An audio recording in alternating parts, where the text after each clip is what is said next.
Hi welcome back to my channel. ఈరోజు కథ ప్రాణమా నా దారి చేరుమా 5వ భాగాన్ని వినిద్దాం. శివాని ఇంకా బాధగా బయటకొచ్చింది. చీకటి పడడంతో ఆ చీకటిగా చూసి చిన్నగా నవ్వుకుంది. ఆ నవ్వులో ఎన్నో అర్థాలు. తన జీవితం కూడా చీకటిలానే అయిపోయింది కదా. ఏడుస్తూ చెంపల మీద కన్నీరు తుడుచుకొని శూన్యంలో చూస్తూ గమ్యం తెలియని దారిలో తన ప్రయాణం కొనసాగించింది. కానీ మనసులో మాత్రం ఎక్కడలేని భయం. ఆ రోజున ఇలాని ఒంటరిగా నడిచినప్పుడు ఒక రాక్షసుడు ఎలా తన జీవితాన్ని నాశనం చేశాడో తలుచుకోగానే శివానికి ఎంతకి ఏడుపు ఆగడం లేదు. దూరంగా ఒక గుడి కనిపించడంతో గుడి దగ్గరికి వెళ్ళి చీర కొంగుని నిండుగా భుజాల చుట్టూ కప్పుకొని తలని వెనక్కి వాల్చి అలానే కళ్ళు మూసుకుంది శివాని. ఎందుకో తన మీద తనకే విరక్తి పుట్టింది. చచ్చిపోతే బాగుందనిపించింది. ఎవరమ్మా నువ్వు ఒంటరిగా ఇక్కడ కూర్చున్నావు? పూజారి మాటలకి కళ్ళు తెరిచి నేను ఒక అనాథని అండి. పూజారి శివానిని చూస్తుంటే బాధగా ఉన్నావు. నీకు ఏం కష్టం వచ్చిందో తెలియదు, కానీ ఆ భగవంతుని మాత్రం మర్చిపోకు. ముందు దేవునికి దండం పెట్టుకోమ్మా. ఆ మాటకి శివాని విరక్తగా నవ్వుకొని పెట్టుకుంటాను పూజారి గారు, మీరు ఏమీ అనుకోకపోతే ఈ ఒక్కరోజు ఇక్కడ పడుకోవచ్చా? సరే అమ్మా అంటూ పూజారి లోపలికి వెళ్ళి అరటి పండ్లు తెచ్చి శివాని చేతికిచ్చి ముందు ఇవి తిను, చాలా నీరసంగా ఉన్నావు కదా. వద్దు పూజారి గారు, పర్లేదు తల్లి తిను అంటూ పూజారి గారు అరటి పండ్లు చేతికిచ్చారు. శివాని వాటిని చూస్తూ దేవుని చూసింది. ఆకలి తీరిస్తే సరిపోతుందా? ఎవరి కోసం నేను బ్రతకాలి? మా నాన్నని అమ్మని ఎలా తీసుకుని పోయావో నన్ను అలానే తీసుకుని పో. మచ్చపడిన నా జీవితాన్ని ఎవరు మారుస్తారు? పోదు, ఈ మచ్చ ఎప్పటికీ పోదు అనుకుని అరటి పండ్లు పక్కన పెట్టి వెనక్కి గోడకి జారబడింది.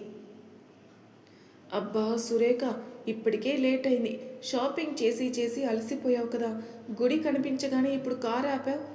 ఒరే, నా కోసం ఎంత చేస్తావు? ఒక 10 నిమిషాలు వెయిట్ చేయరా. పూజారి గారు కూడా ఉన్నారు. జై పుట్టినరోజు వస్తుంది కదా, పూజారి గారితో మాట్లాడొచ్చేస్తాను. వెళ్ళు, నేను వద్దంటే మాత్రం ఆగుతావా ఏంటి? నీకు నీ కొడుక్కి తయారుగా దొరికాను. వాడేమో ఆఫీస్లో పరుగులు పెట్టిస్తాడు, నువ్వేమో షాపింగ్లు అంటూ గుడులు అంటూ నన్ను చావుగొట్టు. అబ్బా ఆపరా నీ గోల, ముందు నన్ను వెళ్ళని అంటూ సురేఖ గుడి లోపలికి వచ్చింది. ఎదురుగా ఉన్న శివానిని చూడగానే షాక్ అయింది. ఏంటమ్మా ఎలా వచ్చారు? నమస్తే పూజారి గారు, మీతో కొంచెం మాట్లాడాలి. చెప్పండి అమ్మా. అది జై పుట్టినరోజు వస్తుంది, వాడి జాతకం చూస్తారని.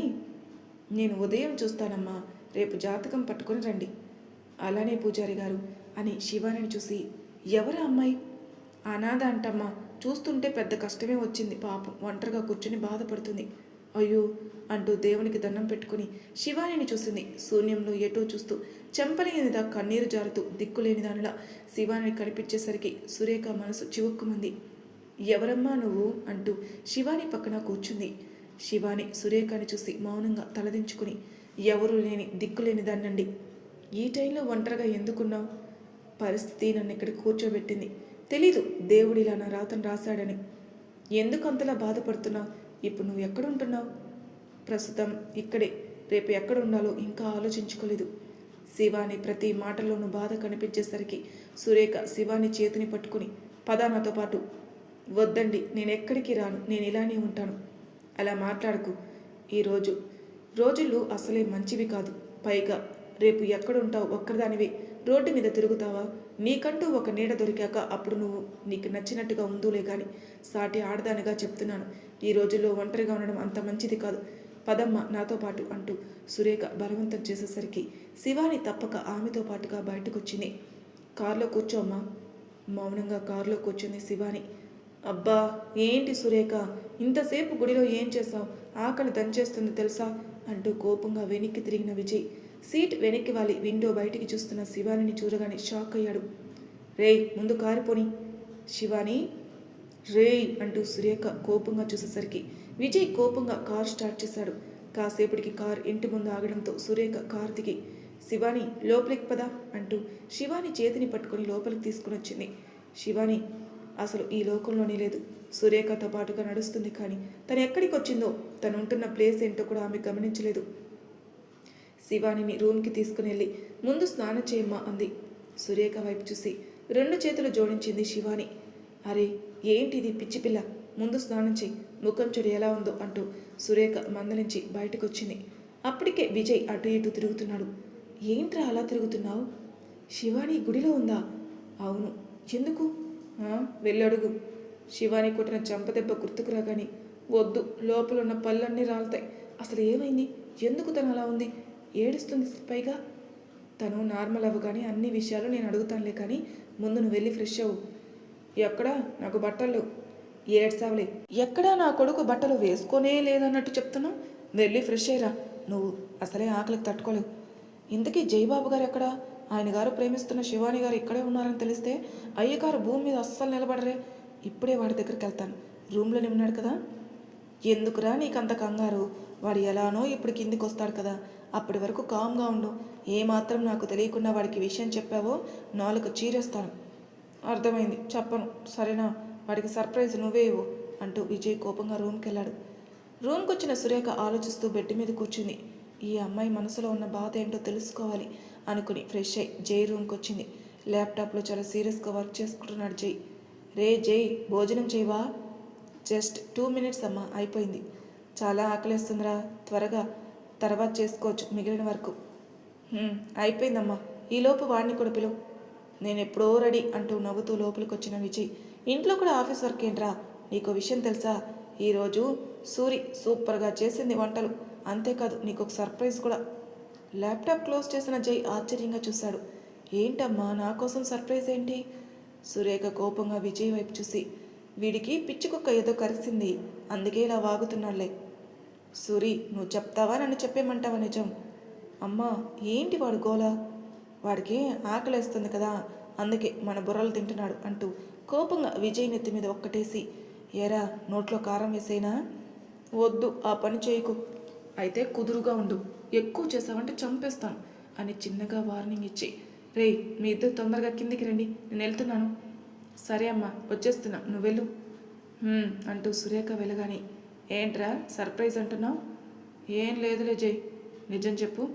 నిజంగానే ఏం లేదురా బాబు, నాకు ఆకలేస్తుందిరా అంటూ జై చేతిని పట్టుకుని కిందికి వచ్చాడు విజయ్. ఆకలని చెప్పి అమ్మ ఏం చేస్తుంది? అమ్మా అమ్మా, 2 నిమిషాలు జై, ఇప్పుడే వచ్చేస్తాను అంటూ సూరి శివాని రూమ్లోకి వెళ్ళింది. తడి జుట్టుతో బెడ్ మీద కూర్చొని ఏదో శూన్యంలోకి చూస్తుంది. సురేఖ బాధగా శివాని దగ్గరకు వచ్చి, ఏం ఆలోచిస్తున్నావమ్మా? సురేఖ మాటలకి తీరుకొని, ఏం లేదమ్మా. చూడు, మనసులో ఉన్న బాధ తీరే వరకు ఏడ్చే, కానీ ఏడ్చే ముందు ఒక విషయం గుర్తుపెట్టుకో, ఏడిస్తే నీ బాధ పోతుందా? సురేఖ మాటలకి శివాని అలానే చూసింది. ఏడిస్తే బాధ పోదండి, తిండి తిప్పలు మానేసి జరిగిందని తలుచుకుంటూ ఉన్న ఆ బాధ పోదు, కానీ గుండె నిబ్బరం చేసుకుని ఎప్పుడు ధైర్యంగా ఉండడం నేర్చుకోవాలి. అర్థమైందా? నువ్వు ఎప్పుడు ధైర్యంగా ఉండాలి, చిన్న చిన్న వాటికైనా సరే, పెద్ద పెద్ద సమస్యలకైనా సరే. సురేఖ మాటలకి శివాని ఆలోచిస్తూ, అవునుమా, మీరు చెప్పింది నిజమే కదా, ముందు నాతో బయటికి రా. ఎందుకమ్మా? భోజనం చేయవా? నాకు ఆకలిగా లేదుమా. నీకు ఆకలిగా ఉందో లేదో నీ ముఖం చూస్తేనే తెలుస్తుంది అంటూ సోఫా మీద ఉన్న టవల్ తీసుకుని శివాని జుట్టు తుడుస్తూ, ఏంటమ్మా ఇలా తడి జుట్టుతో ఉంటే జలుబు చేయదా? కాస్త నీ ఆరోగ్యం కూడా పట్టించుకో. అయినా ఇప్పుడు ఎందుకు తలస్నానం చేశావు? ఉదయం చేయొచ్చు కదా అంటూ సురేఖ ప్రేమగా తలనిమురుతూ ఎంతో లాలనగా అనేసరికి మొదటిసారి ఇలా దగ్గరికి చేర్చుకొని ఒక తల్లిలా కనిపిస్తున్న సురేఖని చూడగానే శివానికి ఎక్కలేని ఏడుపు వచ్చేసింది. ఒక్కసారిగా సురేఖని పట్టుకుని వెక్కి వెక్కి ఏడ్చింది శివాని. సురేఖ కంగారుగా, అయ్యో అమ్మా, నేను అన్న మాటలకి బాధపడుతున్నావా? ఎందుకు ఏడుస్తున్నావు? ఒక్కసారిగా సురేఖను వదిలి, ఏం లేదా అంటే, మొదటిసారి చూస్తున్నాను స్వచ్ఛమైన ప్రేమ అంటే ఏంటో. నీ మాటలు నాకు అర్థం కావడం లేదు శివాని. మా అమ్మ ఉంటే నాకు ఇలానే తల తుడిచి ప్రేమగా మందలించేది కదా. శివాని అలా అనకని, పిచ్చిపిల్ల, దీనికి ఇలా అయిపోతే ఎలా? ముందు పద, భోజనం చేద్దు. చూడు, నీకు అమ్మ అయినా పిన్ని అయినా అత్త అయినా అన్నీ నేనే. సురేఖ మాటలకి ఏం అర్థం కాకుండా చూసింది శివాని. నాలో మీ అమ్మని చూసుకో అంటున్నాను శివాని, ముందు పద. సరే ఆంటీ, ఒక్క నిమిషం అంటూ శివాని జడని వదులుగా అల్లి, ఇప్పుడు పద అంది. ఎందుకంటే మీరు జడ వేశారు? నేను వేసుకుందును కదా. పర్లేదులే పద అంటూ శివానిని బయటికి తీసుకొచ్చింది సురేఖ. డైనింగ్ టేబుల్ దగ్గర విజయ్ ఒక్కడే ఉండడంతో సురేఖ జై కోసం చూస్తుంది. ఏంటి సూరి, ఇంత లేట్ చేస్తున్నావు? మాకు తిండి పెట్టేది ఏమైనా ఉందా లేదా? నీకు తిండి పెడతానరా, ఎందుకు పెట్టను? ఇంతకీ నా కొడుకు ఎక్కడ? ఆఫీస్ నుంచి కాలు, అది ఇప్పుడప్పుడే అవ్వదులే కానీ ముందు కూర్చో అంటూ విజయ్ శివానిని చూశాడు. మౌనంగా ఏటో చూస్తుంది. అమ్మా శివాని, రా కూర్చో. పర్లేదంటీ, నేను కింద కూర్చొని తింటాను. విజయ్ శివానిని అలానే చూశాడు. ఏంటి ఈ అమ్మాయి అసలు నా ముఖమే చూడదా అనుకుని శివ అంటూనే ఆగిపోయాడు విజయ్.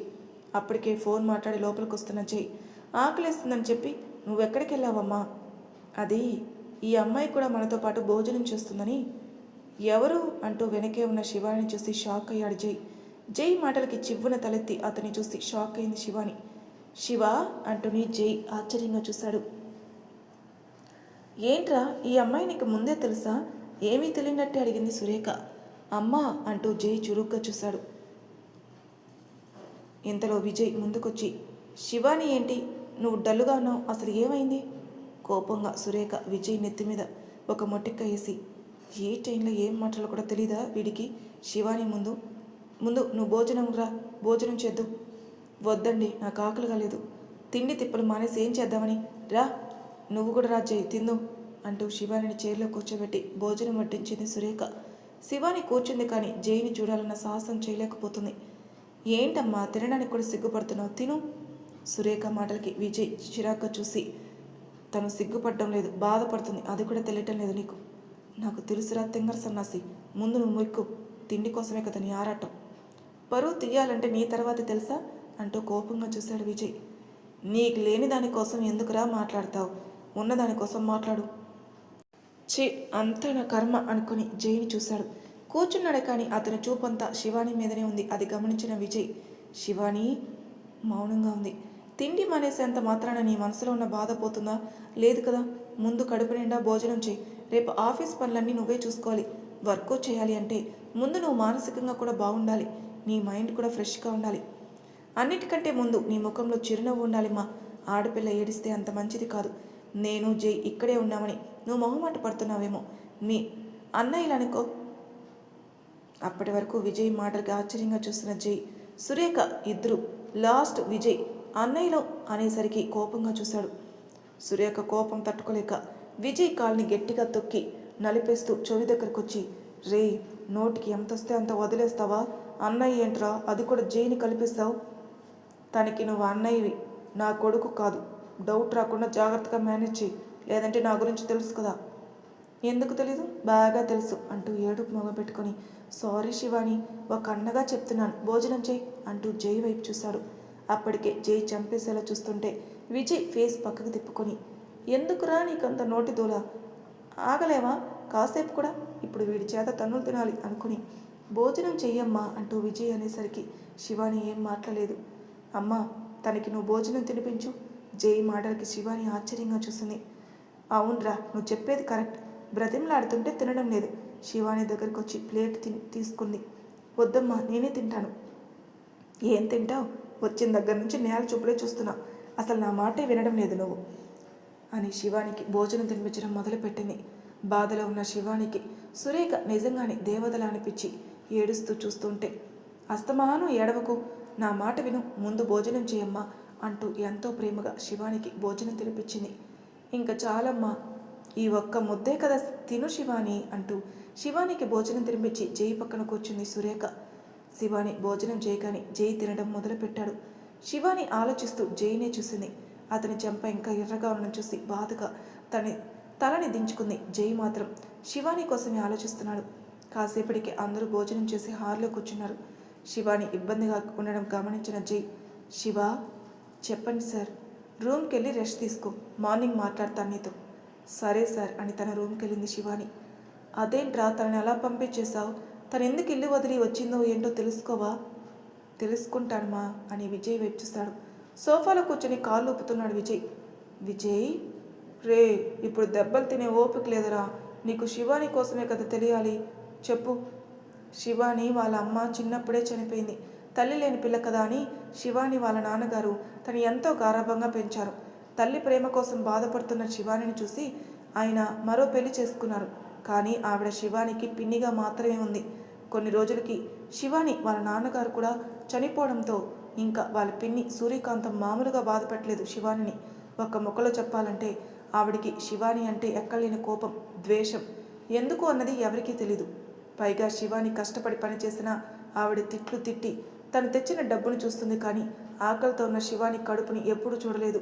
రోజు శివానిని తిట్టనిదే ఆవిడికి తెల్లారదు. ఇది శివాని చరిత్ర అంటూ విజయ్ అనేసరికి సురేఖ కోపంగా జైని చూసింది. జై ఆలోచిస్తూ, నాకు తెలిసి వాళ్ళ పిన్నే శివాని బయటికి గెంటేసి ఉంటుంది. అవును జై, నాకు అదే అనుమానం వస్తుంది, కానీ ఎప్పుడు లేనిది ఇప్పుడే ఎందుకు శివాని బయటికి గెంటేసింది? నాకు అదే అర్థం కావటం లేదమ్మా. చూద్దాం, ముందు తను మనల్ని నమ్మాలి కదా అంటూ జై తన రూమ్కి వెళ్ళాడు.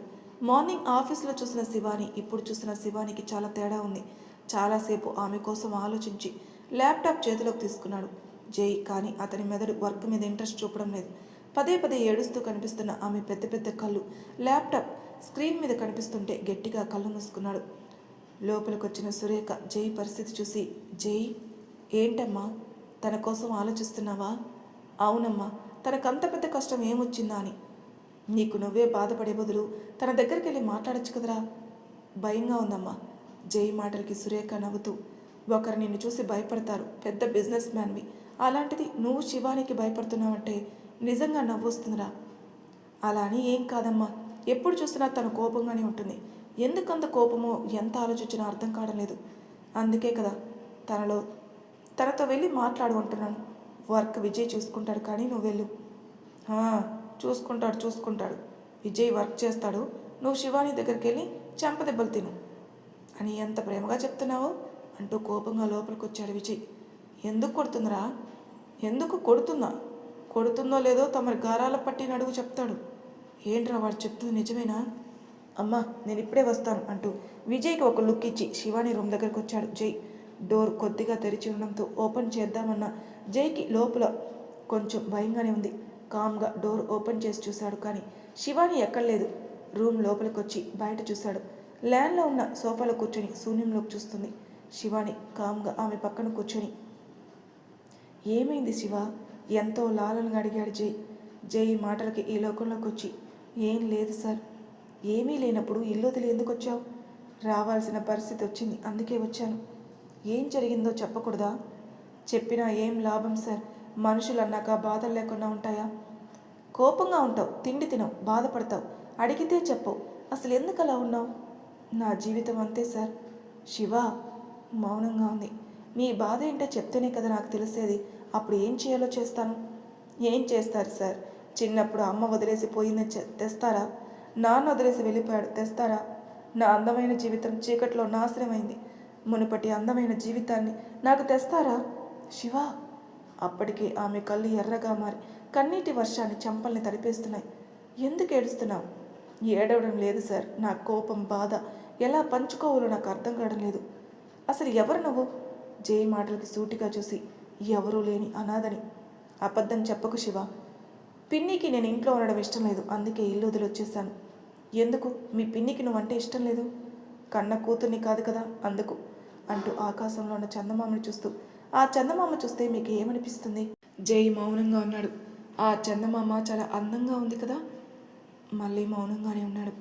ఆ అందమైన చందమామలో ఆ మచ్చలున్నాయి చూడండి అంటూ కంట నిండా నీళ్ళతో జైని చూసి, నా జీవితం కూడా అచ్చం అలానే ఉంటుంది. ఏం మాట్లాడుతున్నావు శివ? ఏం లేదు సార్, మీరు అడిగారు కదా నా బాధ ఏంటి అని, అందుకే చెప్పాను అంటూ కన్నీరు తుడుచుకుని మౌనంగా తలదించుకుంది. నీ కోపం చూసి భయపడ్డాను, కానీ నువ్వు చాలా సెన్సిటివ్ అని అర్థమైంది శివ. పొమ్మన్నారని ఏడుస్తున్నావా? జై మాటలకి చివ్వున తలెత్తి చూసింది. పొమ్మంటే బయటకొచ్చి పట్టుదలతో నువ్వు ఏంటో వాళ్ళకి చూపించాలి, కానీ జరిగింది తలుచుకుని ఇలానే బాధపడతావా? జై మాటలకి ఆశ్చర్యంగా చూసింది శివాని. పిచ్చి శివ, నిన్ను ఎవరైతే అవసరం లేదని బయటికి గెంటేశారో వాళ్ళే ఏదో ఒక రోజున నీ కాళ్ళ దగ్గరకు వస్తారు. ఇదైతే నిజం శివ. నువ్వు చాలా స్ట్రాంగ్ అని అనుకుంటున్నాను. నేను చెప్పే మాటలు అర్థం చేసుకో శివ. కష్టాలు, బాధలు వచ్చినప్పుడే మనం ఏంటన్నది మనకు తెలుస్తుంది. జరిగిందంతా డిలీట్ చేసి రేపటి నుంచి న్యూ లైఫ్ స్టార్ట్ చేసి శివ. ఓకే సార్, ముందు ఏడవడం ఆపే, వర్క్ మీద దృష్టి పెట్టు. వర్క్లో మునిగితే నీకు ఇంకా ఏది గుర్తుకురాదు. సరే, ఇంకెళ్ళి రెస్ట్ తీసుకో. Thank you sir. అలానే నాకు ఒక హెల్ప్ చేస్తారా సార్?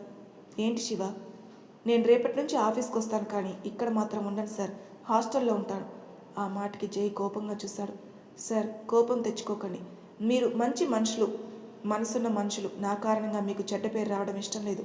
అలానే ఒక అమ్మాయి పెళ్లి కాకుండా వేరే వాళ్ళ ఇంట్లో ఉంటే నలుగురు ఏమనుకుంటారో మీకు తెలియదు కదా సార్. చెప్పిన మాటలు చాలు, ముందు వెళ్ళి రెస్ట్ తీసుకో. అది కాదు సార్. శివ, ఇలా చెప్తున్నానని కాదు. ముందు నువ్వు నార్మల్ అవ్వు, అప్పటి వరకు ఇక్కడే ఉండు. ఆ తర్వాత ఏం చేయాలో ఆలోచిద్దాం అంటూ శివానికి మాట్లాడే అవకాశం కూడా ఇవ్వకుండా బయటకు వెళ్ళాడు జై. మరి తర్వాయి భాగంలో ఏం జరుగుతుందో నెక్స్ట్ ఎపిసోడ్లో తెలుసుకుందాం. అంతవరకు నా ఛానల్ సబ్స్క్రైబ్ చేయని వాళ్ళు ప్లీజ్ సబ్స్క్రైబ్ చేసుకోండి, లైక్ చేసి షేర్ చేయండి, మీ అభిప్రాయాలు నాకు కామెంట్ రూపంలో తెలియజేయండి. Thank you for listening.